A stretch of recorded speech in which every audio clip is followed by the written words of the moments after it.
André Micou, toute votre carrière, vous avez été sociologue pour le CNRS et vous avez étudié l'écologie.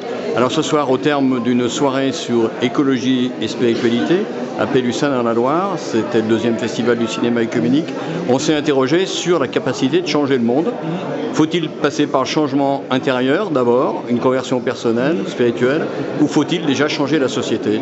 Et vous privilégiez quoi en tant que sociologue? Moi, je répondrais comme les deux, mon capitaine. Enfin, je dirais, essayer de changer le monde, c'est forcément changer intérieurement et vice-versa. Enfin, je ne pense pas qu'on puisse dissocier les deux. C'est quelque chose qui...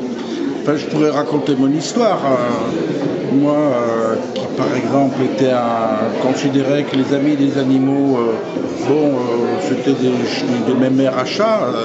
Bon, petit à petit, à mesure que j'ai avancé dans la réflexion, je me suis aperçu que il y avait des choses qui étaient inadmissibles. Et donc, j'ai changé en même temps que je cherchais à comprendre. J'ai mieux compris ceux qui voulaient changer les choses. Donc, je crois que l'un va avec l'autre. Alors, voilà, c'est comme ça que Quand on voit les changements sur la prise en charge des problèmes écologiques ces 40 dernières années, vous qui avez étudié ça sur le plan sociologique, quelles sont les grandes tendances que vous avez remarquées? Moi, je dis que le mouvement est inéluctable. Enfin, on n'aura pas de retour en arrière. Souvent, je fais la comparaison avec je dirais le monde du travail. Enfin, on a oublié, mais s'il n'y avait pas eu les luttes ouvrières, les premières luttes ouvrières, il n'y aurait jamais eu tout le mouvement social, les syndicats, etc. Ça a mis longtemps.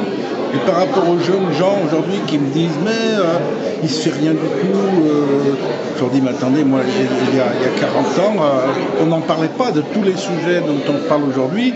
Il n'y avait pas une ligne, à part dans les journaux marginaux, à part dans la gueule ouverte, je veux dire, on ne parlait pratiquement pas de tous ces sujets. Aujourd'hui, il y a des conférences internationales. Alors, on peut toujours dire que ça ne va pas assez vite. On peut toujours regretter que le monde agricole, par exemple, reste très frileux sur ces questions d'écologique. Mais à mon avis, comme on l'a entendu aussi aujourd'hui, de plus en plus d'agriculteurs comprennent qu'on ne peut pas continuer à massacrer la nature. On atteint la fertilité des sols. Enfin, si la nature c'est un peu notre patrimoine, on a le devoir de la transmettre dans le meilleur état possible. Donc je pense qu'il y a quand même une prise de conscience qui gagne petit à petit.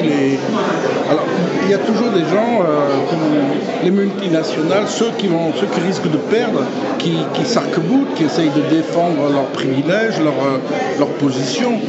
Mais alors, c'est pas les partis écologiques, par exemple, qui arrivent, hein, c'est peut-être plus davantage, comment dirais, ça percole dans la société, les mentalités petit à petit changent, et puis je suis optimiste, puis je pense qu'il faut croire en l'avenir, sinon vu l'état actuel du monde, on n'aura pas beaucoup de raisons de se réjouir. Hein.